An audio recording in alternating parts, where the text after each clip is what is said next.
এখনো জ্বলছে। তোমাকে এসে থেকেই দেখছি ঘটিতে আঙুল ডুবিয়ে বসে আছো, কি হয়েছেটা কি? আর বলবেন না মহারাজ, আমার গিন্নি চলে যাওয়ার পর থেকে তো হাত পুড়িয়ে খাই। আজকে সত্যি সত্যি রান্না করতে গিয়ে হাত পুড়ে গেছে, তাই তো? হ্যাঁ মহারাজ, আপনি একদম ঠিক ধরেছেন। বেশ, বুঝলাম, কিন্তু এখনো গোপাল এলো না। মহারাজ, আপনার জন্য একটা পত্র এসেছে। কই কই দেখি।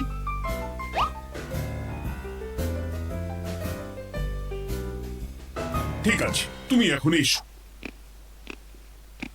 কিসের পত্র মহারাজ? দাঁড়াও, আগে গোপাল আসুক, তারপর বলছি। এই তো চলে এসেছি মহারাজ। দেখুন, আজকেও দেরি। আপনি কিছু গোপালকে বলেন না বলে লাই পেয়ে পেয়ে গোপাল আপনার মাথার উপরে উঠে গেছে। আমার নাম কি চুল নাকি যে মাথার উপরে উঠবো? আপনিও পারেন বটে। আমার নিজেরটাকেই চুল নেই। বাদ দাও, শোনো, আমি একটা নিমন্ত্রণ পত্র পেয়েছি। পাহাড়পুর রাজ্যের জমিদার বল্লভ নারায়ণ আমাকে নিমন্ত্রণ করেছেন। এ তো বেশ সুসংবাদ মহারাজ। পাহাড়পুর অপূর্ব সুন্দর রাজ্য, আপনি ঘুরে আসুন মহারাজ। না না না না না, আমি একা যাব না, তোমাকেও যে যেতে হবে। আজ বিকেলেই বেরোবো, তুমি জামা কাপড় গুছিয়ে রেখো। এ আমার পরম সৌভাগ্য মহারাজ। এ কি মহারাজ, গোপাল কেন যাবে? আমি কি দোষ করেছি? আমাকেও নিয়ে চলুন। না না না, তুমি রাজ্যের মন্ত্রী, আমি বেশ কিছুদিন থাকবো না, তাই রাজ্যটা তোমাকেই সামলাতে হবে। আচ্ছা আচ্ছা, আপনি তো রানীমাকেও নিয়ে যেতে পারতেন। আমি কোথায় কাকে নিয়ে যাব সেটা আমার একান্তই ব্যক্তিগত ব্যাপার, তুমি বেশি বোঝাতে এসো না মন্ত্রী। বেশ।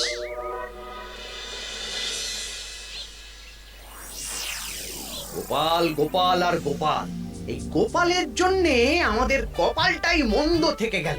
মন্দ না, বলুন বন্ধ থেকে গেল। সব সুযোগ ওই গোপাল পাবে, আর আমাদের বেলা ছাই। আজকেও গোপাল রাজসভায় দেরি করে এলো, তবু বেটাকে মহারাজ কিছু বললেন না। বলবে কি? উল্টে মহারাজই তো গোপালকে ঘুরতে নিয়ে যাচ্ছেন। পাহাড়পুরে গিয়ে ভালো মন্দ আহার করবে গোপাল, আর আমি রাজ্য পাহারা দেব। হ্যাঁ, ঘেন্না ধরে গেল এই জীবনে। গোপাল যতদিন আছে ততদিন কিন্তু আমরা ওই ফুলে ফেপে উঠতে পারবো না। গোপালের যেন 7 খুন মাপ। আমরা তো বানের জলে ভেসে এসেছি। আপনি তো গোপালকে তাড়ানোর অনেক চেষ্টা করেছেন, কিন্তু কিছুতেই কিছু হয়নি। হবে কি করে?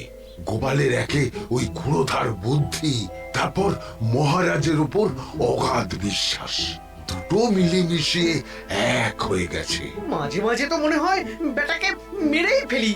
আমার দু চক্ষের বিষ।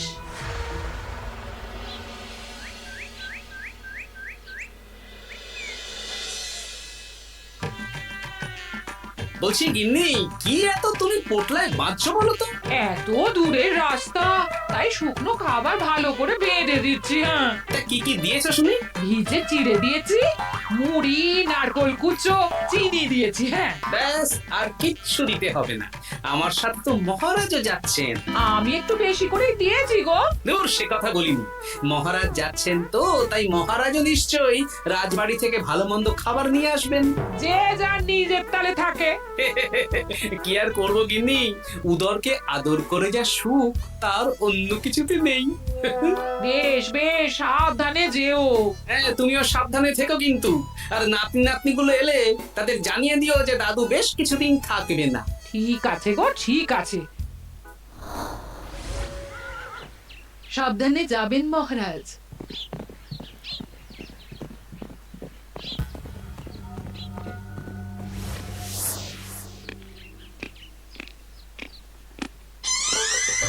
তুমি হুটহাট করে কোথায় চলে যাও বলো তো? আমি বিকেলে তোমার জন্য মুচমুচে বেগুনি ভেজেছি। সে ঠিক আছে, কিন্তু তোমাকে এখন রান্নাঘরে থাকলে হবে না গিন্নি। ও মা, রাতের খাবার কে করবে শুনি? আমি তো এখন একটু একটু রান্না শিখে গেছি।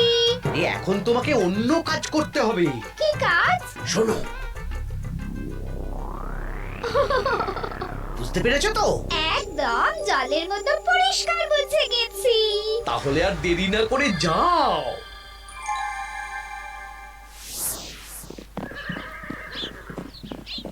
মহারাজ একটা কথা বলতে পারি? বলো গোপাল। আমরা পাহাড়পুর জমিদার বাড়িতে যাচ্ছি কেন? তুমি তো জানো আমাদের সেনাপতি এখন একা একাই নিজের সংসার সামলায়। হ্যাঁ, ওই ঘটনার পর থেকে তো সেনাপতির জন্য ভালো পাত্রীও পাওয়া যায়নি। পাহাড়পুরের জমিদার বল্লভ নারায়ণের একমাত্র কন্যা এখন বিবাহযোগ্যা, তাই আমি আর তুমি দেখতে যাচ্ছি। সেনাপতিকেও সাথে নিয়ে গেলে হতো। না, আগে আমরা যাব, মেয়েটা কেমন সেটা বিচার বিবেচনা করে ফিরে আসবো। তারপর যদি সেনাপতি রাজি হয় তখন আমরা বাকি ব্যবস্থার দিকে এগোবো, তাই তো? একদম তাই।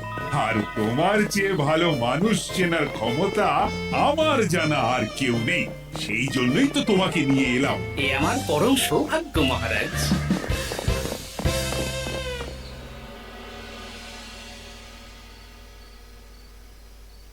প্রণাম রানীমা। আরে মন্ত্রী গিন্নি যে, বলো বলো। এই কিছু বেগুনি ভেজেছি, তাই আপনার জন্য নিয়ে এলাম রানীমা। সরলা, তুমি ওটা রান্নাঘরে নিয়ে যাও। আচ্ছা রানীমা। ওমা, এই গয়নাটা পরে কি সুন্দর লাগছে আপনাকে। নতুন নিলেন? না না, বছরখানেক আগে বিবাহ বার্ষিকীতে মহারাজ গড়িয়ে দিয়েছিলেন। একটা কথা বলবো রানীমা? বলো না, কি বলবে?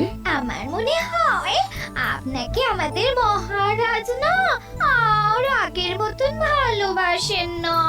এ কি কথা বলছো তুমি? খোলা চোখে যা মনে হয় তাই বলেছি রানীমা। এই দেখুন না, মহারাজ হঠাৎ পাহাড়পুরে ঘুরতে চলে গেলেন আর আপনাকে নিয়ে গেলেন না। নিশ্চয়ই কোনো কাজ আছে, তাই আমাকে নিয়ে যাননি। ওই তো, এত ছাড় দিয়েছেন বলেই তো পার পেয়ে বসেছে। অপরাধ নেবেন না রানীমা। মহারাজ সব ব্যাপারে শুধু গোপাল আর গোপাল, কিন্তু বাড়িতে যে আপনিও আছেন সেটা মহারাজ খেয়ালই করেন না। আসলে গোপালকে মহারাজ খুবই স্নেহ করেন তো। আপনি আগে না গোপাল আগে? পাহাড়পুর তো এত সুন্দর জায়গা, চারিদিকে পাহাড়, পাহাড় থেকে নেমে আসছে নদী। ভাবুন আপনাকে মহারাজ নিয়ে যেতেন যদি। সত্যি তো, আমাকে তো মহারাজ নিয়ে গেলেন না। নিয়ে যাবেই বা কেন? আপনাকে তো আর মহারাজ আগের মতো ভালোই বাসেন না। সব ধ্যান জ্ঞান এখন শুধু গোপাল। হ্যাঁ, সত্যি তো, আমি তো এটা ভেবেও দেখিনি কখনো। গোপালই আপনার কপাল পুড়িয়েছে। আসছে রানীমা।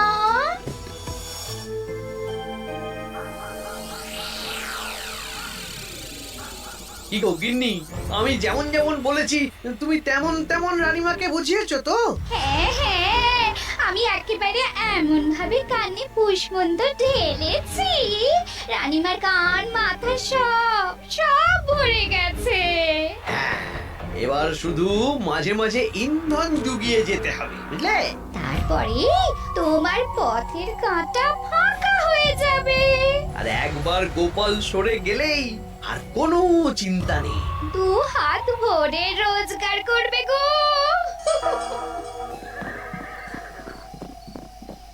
কি কেমন লাগছে যাত্রা? বেশ ভালোই মহারাজ।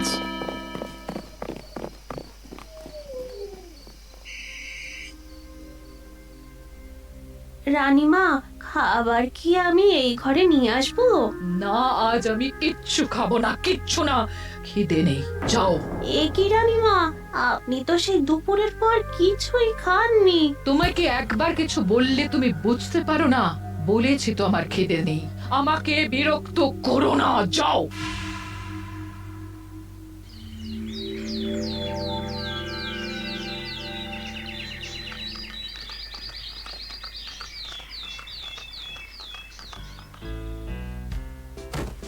আসুন মহারাজ কৃষ্ণচন্দ্র, আসুন আসুন আসুন।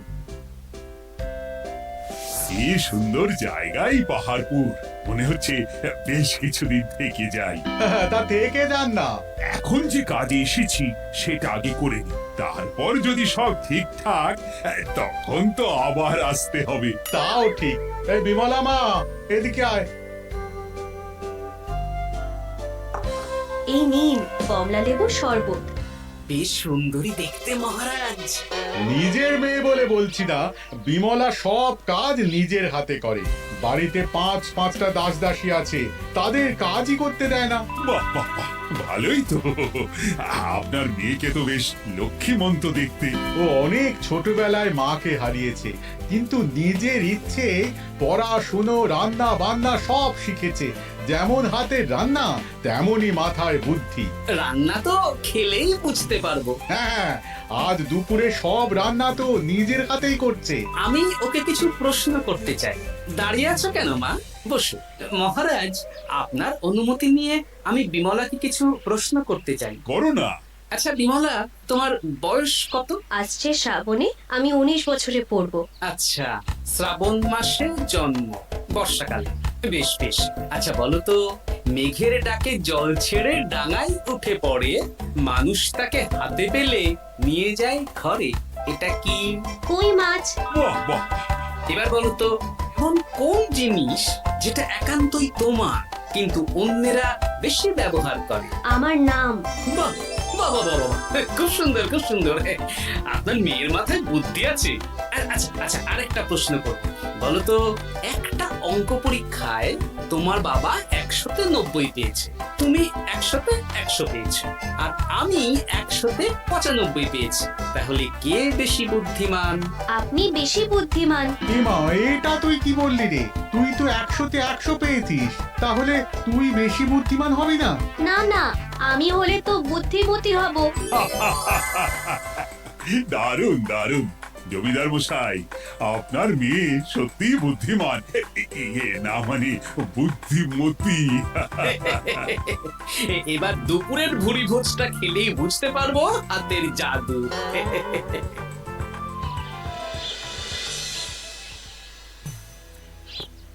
রানীমা, বেলা হয়ে গেছে, এভাবে না খেয়ে থাকবেন না, আপনার শরীর খারাপ করবে। তোমাদের মহারাজ আসুক, তারপরে খাবো। যতদূর জানি মহারাজ আগামীকাল সকালে ফিরবেন। বেশ, আমাকে একটু শরবত করে এনে দাও, আর কিছু খাবো না। আচ্ছা রানীমা। বুঝলি, আজ পুকুর ঘাটে গিয়ে যা শুনলাম না। কি শুনলে? রানীমা গতকাল বিকেল থেকে কিচ্ছু খাচ্ছেন না, মহারাজের ওপর রাগ করে। এখন রানীমার রাগ, এরপর ভাগ গোপাল ভাগ।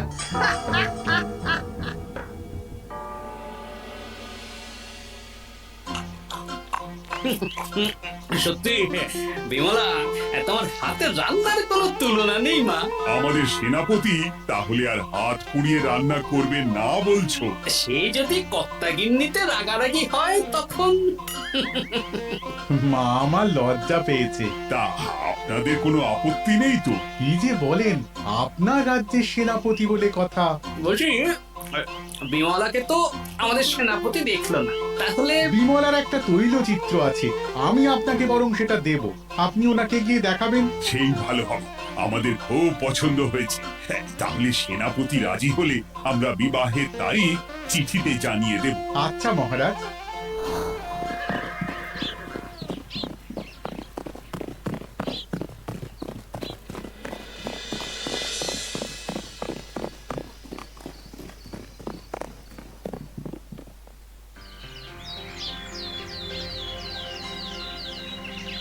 মহারাজ, আমি তাহলে আসি।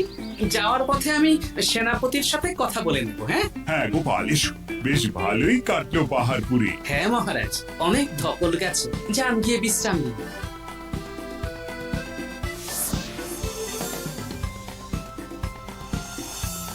কি সেনাপতি, পছন্দ তো? হ্যাঁ, খুব পছন্দ হয়েছে গোপাল। তোমার চোখ তো দেখছি একেবারে জহুর চোখ।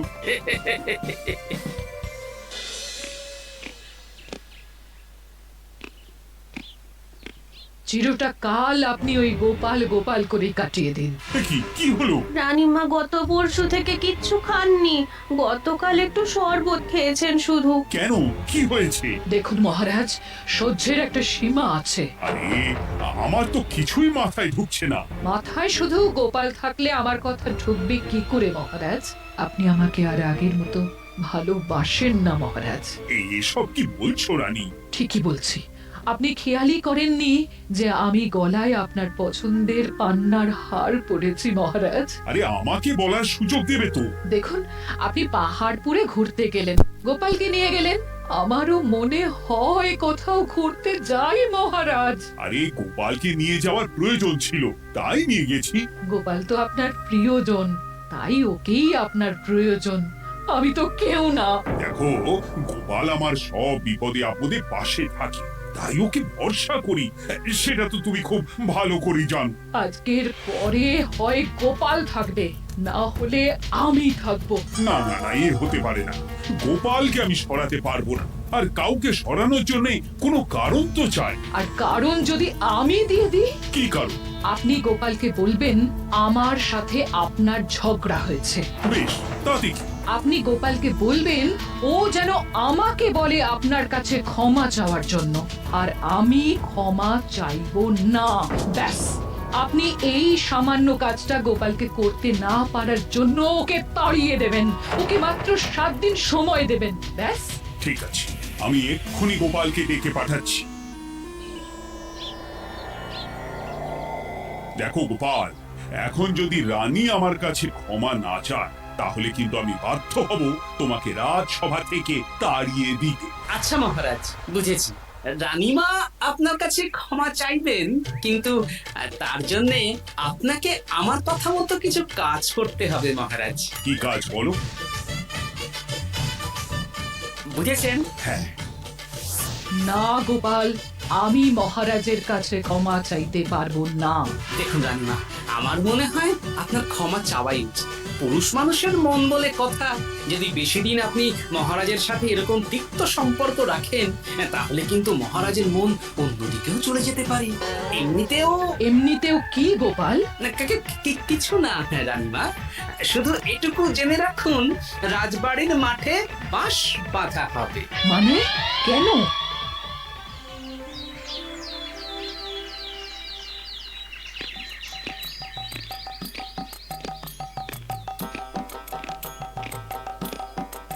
আসতে পারি মহারাজ? হ্যাঁ, এসো এসো। বলছি, আমি তাহলে জমিদার বাড়িতে বিবাহের দিনক্ষণ ওই চিঠি লিখে জানিয়ে দিচ্ছি। হ্যাঁ, জানিয়ে দাও গোপাল। আর কি কি কেনাকাটা করতে হবে সেটার একটা তালিকা বানিয়ে ফেলো। আচ্ছা মহারাজ, মেয়ের শাড়ি আপনি নিজে পছন্দ করে কিনবেন তো? হ্যাঁ, ওই শাড়িওয়ালাকে আজকে দুপুরেই আসতে বলো। আচ্ছা মহারাজ। বিয়ের শাড়ি, কেনাকাটা, এসব কি মহারাজ? সেসব বলা যাবে না রানী, সময় হলে জানতেই পারবে। তবে বিমলাকে অপরূপ সুন্দরী দেখতে, এটুকু বলতে পারি। দেখুন তো মহারাজ, ওই টোপরটা ঠিক আছে কিনা? একদম ঠিক আছে, খুব সুন্দর। শাড়িওয়ালা এক্ষুনি আসছে। আসছে মহারাজ। এসো এসো। তার জন্য শাড়ি লাগবে মহারাজ? রানীমার জন্য? না না, বিমলার জন্য। বিমলাকে? এক অপরূপা তরুণী, বুদ্ধিমতীও আছে, ধীর স্থির, ঝগড়া করে না। বেশ, অনেক হয়েছে মহারাজ। দোহাই আপনার, আপনি দ্বিতীয় বিয়ে করবেন না। আমি ক্ষমা চাইছি। কি বলছো রানী? আমি বুঝতে পেরেছি, আমি আপনাকে গোপালের নামে 2-4 কথা শুনিয়েছি বলে আপনি বিয়ে করতে চলেছেন। আমি আর রাগারাগি করব না, আমাকে ক্ষমা করুন। ব্যাস, রানীমা ক্ষমা চেয়ে নিয়েছেন, মানে আমার চাকরিটা থাকছে। হ্যাঁ গোপাল, হ্যাঁ, দোহাই তোমার, মহারাজকে বিপথে চালিত করো না। আরে দূর, আমি বিয়ে করছি নাকি? বিয়ে তো হবে সেনাপতির। ওর জন্যই তো পাত্রী দেখতে পাহাড়পুরে গেছিলাম, গোপাল আর আমি।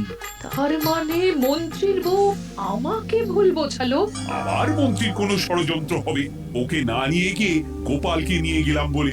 সেনাপতির বিয়ের আগেই আপনি মন্ত্রী মশাইকে ধোলাইটা দিয়ে দিন। ঠিক বলেছ রানী, তুমি বরং শাড়ি পছন্দ করো, আর আমি চললাম মন্ত্রীকে ধোলাই দিতে।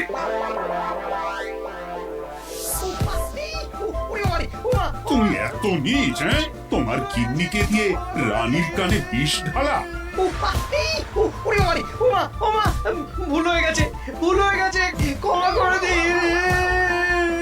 এখন মন্ত্রীমশাই ভ্যাঁ করছেন, কদিন পরে সেনাপতির বিয়েতে প্যাঁ হবে ছাদনা তলায়।